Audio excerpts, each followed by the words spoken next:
నా జీవితంలో ఆయన సహాయకుడిగా ఉన్నట్లయితే, నీవు ఆశ్రయించినట్లయితే నిశ్చయంగా నీవు కంగారు పడాల్సిన అవసరం లేదు, నీవు దిగులు పడాల్సిన అవసరం లేదు. నీ కష్టం ఏదైనా, నీ శ్రమ ఏదైనా, నీవు ఎటువంటి పరిస్థితులు గుండా వెళ్ళినా, మనుషులు నిన్ను అర్థము చేసుకొని పోయినా, మనుషులు నీకు సహాయం చేయకపోయినా, దేవుడు నీకు సహాయం చేయగల శక్తిమంతుడు. 21 దావీదు కీర్తన. కొండల తట్టున నా కన్నులెత్తుచున్నాను, నాకు సహాయం ఎక్కడ నుంచి వచ్చును? యెహోవా వలనే నాకు సహాయం కలుగును. ఆయన భూమి ఆకాశములను సృజించినవాడు. ఇక్కడ కొండల తట్టున నా కన్నులెత్తుచున్నాను. మరి మన జీవితాల్లో ఆయా సమయాలలో మరి పరిస్థితుల వైపు చూస్తాము. మనం కృంగిపోతుంటాం పరిస్థితులను బట్టి, మనకున్న మరి భారాన్ని బట్టి, బాధలను బట్టి మరి మనం కృంగిపోతూ ఉంటాము. కష్టాలు, శ్రమలు మన జీవితంలో ఎదురైనప్పుడు మొత్తం మరి మన దేవుడు మన జీవితంలో ఉన్నాడు, దేవుడు మనకు సహాయం గల శక్తిమంతుడని కూడా మర్చిపోయి, మరి నా సంగతి ఏంటి, నాకు ఇటువంటి పరిస్థితి ఎందుకు ఏర్పడింది, నా జీవితం ఏంటి అనే దాంట్లోనికి ఒక విశ్వాసి మరి వెళ్ళటం జరుగుతూ ఉంది. ఈ యొక్క అనుభవంలో మరి దావీదు చెప్పిన మాట ఏంటంటే, దావీదు కొండల తట్టున నా కన్నులెత్తుచున్నాను, నాకు సహాయం ఎక్కడి నుంచి వచ్చును? యెహోవా వలనే నాకు సహాయం కలుగును అని ఇక్కడ చెప్తా ఉన్నాడు. మరి చాలా సమయాలలో మరి మనల్ని నమ్ముకున్న వారే మనల్ని మోసం చేస్తూ ఉంటారు. మనం మేలు చేసిన వారే మన జీవితాల్లో కీడు చేయడానికి ప్రయత్నిస్తారు. మనల్ని అర్థం చేసుకోరు. మన కష్టము, బాధ, మన ఇరుకు, మన సంకటకరమైన పరిస్థితి వాళ్ళు అర్థం చేసుకునే పరిస్థితుల్లో ఉండరు. అటువంటి పరిస్థితుల్లో ఏం చేయాలంటే మనం దేవుని మీద ఆధారపడాలి. దావీదు మహాభక్తుడిని చూసినట్లయితే శత్రు సైన్య సమూహము దావీదును తరుముతూ ఉంది. దావీదు మరి భయముతోని మరి పరిగెడుతూ ఉన్నాడు. అయితే దావీదు మహాభక్తుడు చెప్తున్నాడు ఏంటంటే, యెహోవా వలనే నాకు సహాయము, ఆయన భూమి ఆకాశమును సృజించినవాడు. మరి దావీదు మహాభక్తుని జీవితంలో దావీదు దేవుని మీద ఆధారపడ్డాడు, దేవుణ్ణి ఆశ్రయించాడు, ఆయన మీద మరి ఆయన ఆనుకున్నాడు. చిన్నప్పటి నుంచి మరి దావీదు ఆయన్ని, యేసు ప్రభువారిని, దేవుణ్ణి ఆరాధించారు. మరి ఆయన హత్తుకొని జీవించి ఉండడం వలన, ఆయన హృదయానుసారుడుగా మరి దేవుని దృష్టిలో ఉండటం వలన, ఆయన శ్రమలో, ఆయన శత్రువులు తరుముతున్నప్పుడు, ప్రాణ భయంతో ఉన్నప్పుడు, ఆయన కష్టంలో ఉన్నప్పుడు మరి దావీదుకు యెహోవా దేవుడు మరి సహాయం చేసిన వారుగా ఉంటా ఉన్నారు. నోవాహు నీతిమంతుడు నిందారహితుడు. అయితే నీతిమంతుడు నిందారహితుడైన నోవాహు మరి దేవుని దృష్టిలో యథార్థవంతుడిగా ఉండడం బట్టి మరి దేవుడు అతనికి సహాయం చేసిన మరి ఉన్నట్లుగా మనం చూస్తూ ఉన్నాము. ఇక్కడ చూసినట్లయితే ఆయన నీ పాదమును తొట్రెళ్ళనియ్యడు, యెహోవా వలనే నాకు సహాయం కలుగును అని ఇక్కడ చెప్తా ఉన్నాడు. ఆయన భూమి ఆకాశములను సృజించినవాడు. మరి ఎవరికి సహాయం చేస్తారు అంటే, ఆపదల్లో ఉన్న వారికి యెహోవా సహాయం చేస్తారు. ఆయన దిక్కులేని వారికి సహాయం చేస్తారు. కష్టంలో ఉన్నవారిని, బాధల్లో ఉన్నవారిని ఆదుకొనడానికి ఆయన మరి సహాయం చేస్తారు. సారెపతు విధవరాలికి మరి ఆయన సహాయం చేసిన గొప్ప దేవుడు.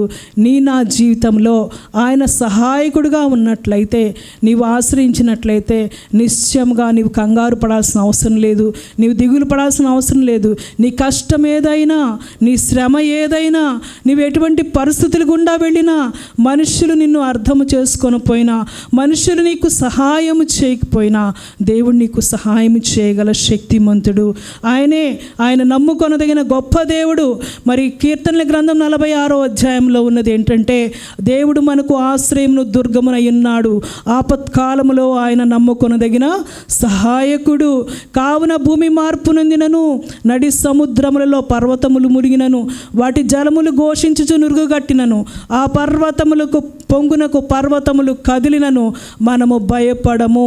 ఎందుకంటే ఆ పట్టణంలో దేవుడు ఉన్నాడు గనుక దానికి చలనం లేదు. దేవుడు దానికి అరుణోదయమున మరి సహాయము చేయుచున్నాడని దేవుని వాక్యం సెలవిస్తుంది. నా ప్రియమైన బిడ్డలారా, మరి ఎటువంటి పరిస్థితులు గుండా నీ వెళుతున్నప్పటికీ ఈ జీవిత యాత్రలో అనేక మజిలీలు ఉంటాయి.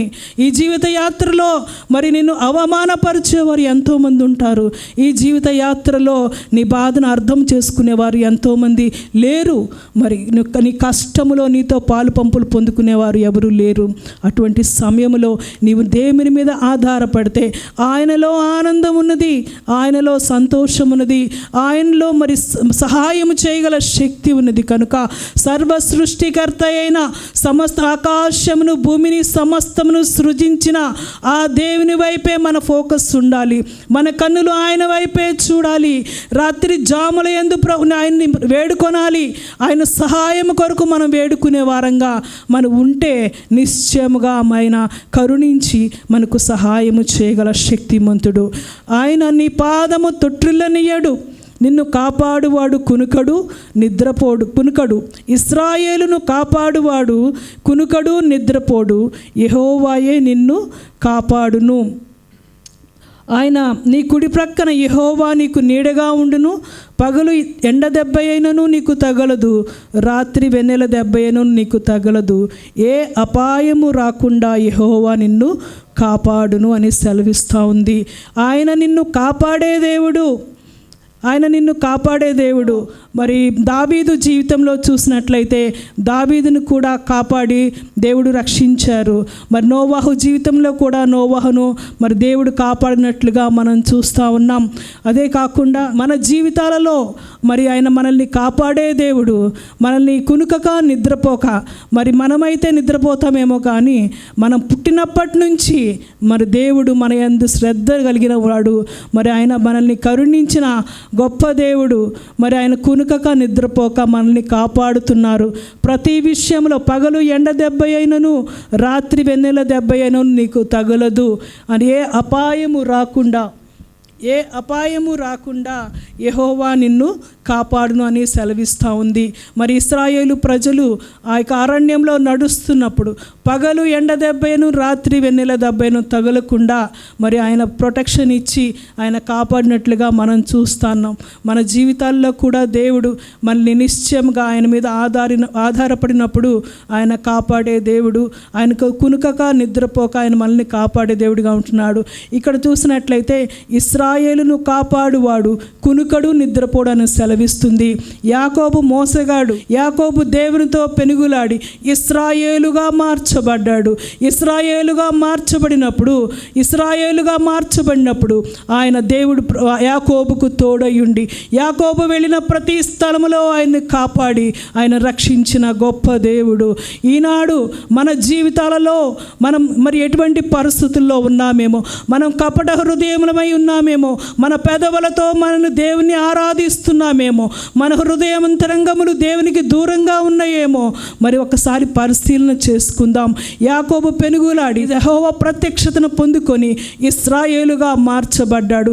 మనము కూడా పాప స్వభావము వేషధారణ జీవితము వదిలిపెట్టి నిజముగా మనం దేవుని వెంబడించినప్పుడు నిశ్చయంగా ఏ అపాయము రాకుండా మనల్ని ఆయన కాపాడే సమర్థుడని మరి నమ్ముతున్నాము. మరి కోడి తన రెక్కల క్రింద కోడి పిల్లలు దాగినట్టు మరి మనము కూడా ఆయన రెక్కల క్రింద మనం ఆశ్రయం కలిగి ఉన్నట్లయితే నిశ్చయంగా మనం కాపాడబడతాము. రాత్రి వెన్నెల దెబ్బను నీకు తగలదు, ఏ అపాయము రాకుండా యెహోవా నిన్ను కాపాడును. ఆయన నీ ప్రాణమును కాపాడును.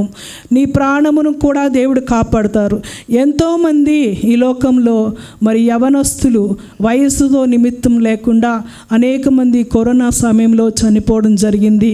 అప్పుడే కాదు, ఇప్పుడు కూడా మనం చూస్తూ ఉన్నాం. అసలు ఎందుకు దేర్ ఇస్ నో రీజన్ లేకుండానే మరి వారు మరి చనిపోవడం జరుగుతూ ఉంది. మరి ఈ జీవాన్ని దేవుడు మనకి ఇచ్చారంటే అది దేవుని యొక్క ఉచితమైన కృప, దేవుని కృప. ఆయన మన ప్రాణాన్ని కాపాడే దేవుడు. ఎందుకు?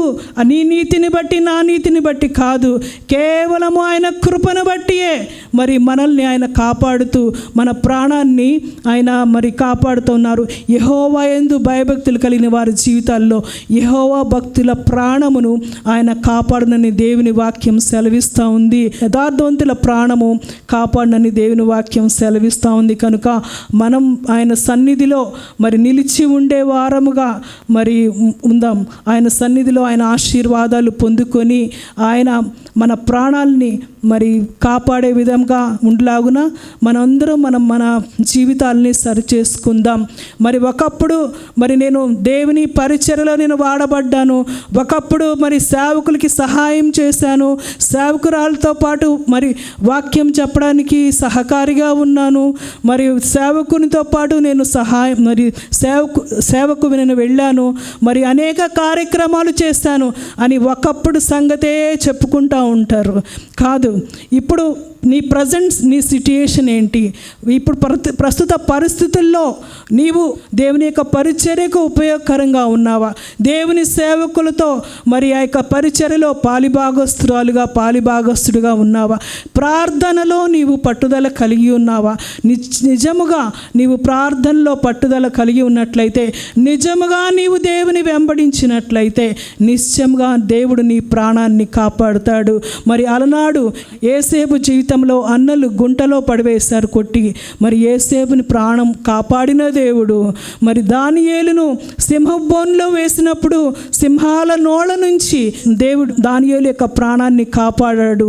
అదే రీతిలో షడ్రకు మెషకు అబేద్నెగోలు మరి వారు అగ్నిగుండంలో వేసినప్పుడు వారి ప్రాణాలను కాపాడిన దేవుడు నీ ప్రాణము నా ప్రాణము కాపాడడానికి ఆయన సమర్థుడని తెలియజేస్తున్నాడు దావీదు. మరి నీ ప్రాణము కాపాడబడాలంటే నీవు దేవుని సన్నిధిలో నమ్మకస్తురాలుగా ఉండవలసిందని దేవుని పేరట మనవి చేస్తున్నాను. ఇది మొదలుకొని నిరంతరము నీ రాకపోకలు యందు యెహోవా నిన్ను కాపాడును. ఇక్కడ ఏ అపాయము రాకుండా యెహోవా నిన్ను కాపాడును. ఆయన నీ ప్రాణము కాపాడును. ఆయన నీకు నీడగా ఉండునని సెలవిస్తామండి. ఇక్కడ నీ కుడి ప్రక్కన యెహోవా నీకు నీడగా ఉండును.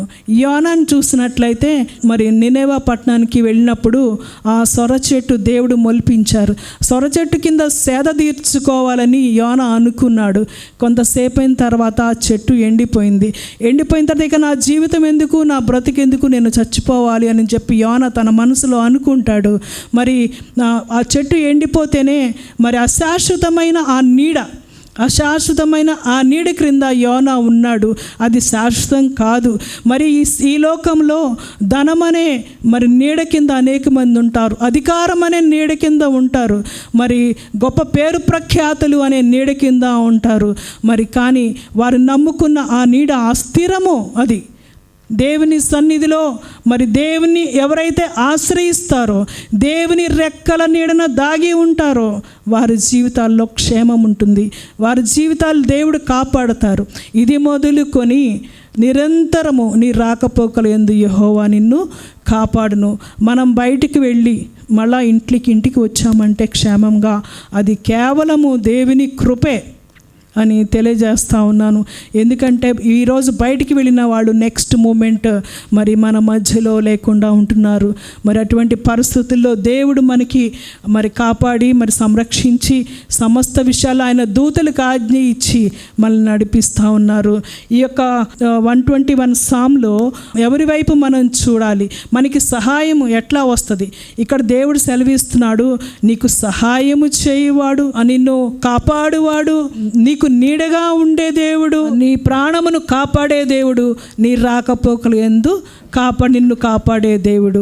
మరి మరి మనల్ని కాపాడుతూ ఆయన మనకు నీడగా ఉంటూ ఆయన మనకు సహాయంగా మరి ఉండాలి అన్నట్లయితే, ఆయన మన ప్రాణమును కాపాడాలని అన్నట్లయితే నీవు దేవుని యందు భయభక్తులు కలిగి ఉండాలి. దేవుని ఆజ్ఞలను అనుసరించాలి. దేవునితో నడవాలి.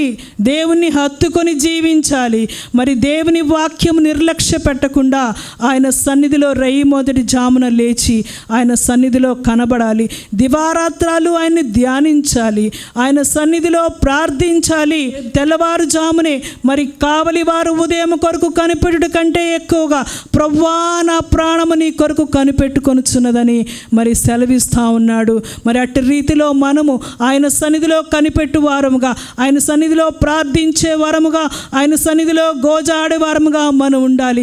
ఆయన సన్నిధిలో మరి ఆశీర్వాదం ఉందండి, ఆయన సన్నిధిలో క్షేమం ఉన్నది, ఆయన సన్నిధిలో కృప ఉన్నది.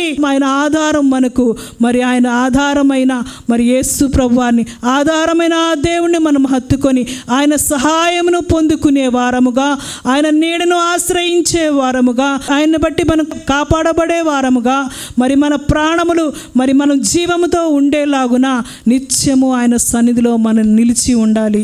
మరి ఇన్ని సంవత్సరాల నుంచి సంఘాన్ని హత్తుకొని సంఘములో ఉంటున్న మీరు ఒక ప్రత్యేకమైన రీతిలో మరి దేవుని సన్నిధిలో భయభక్తులు కలిగి ఆయా దేవుని సన్నిధిలో కొనసాగాలని ముగిస్తా ఉన్నాను.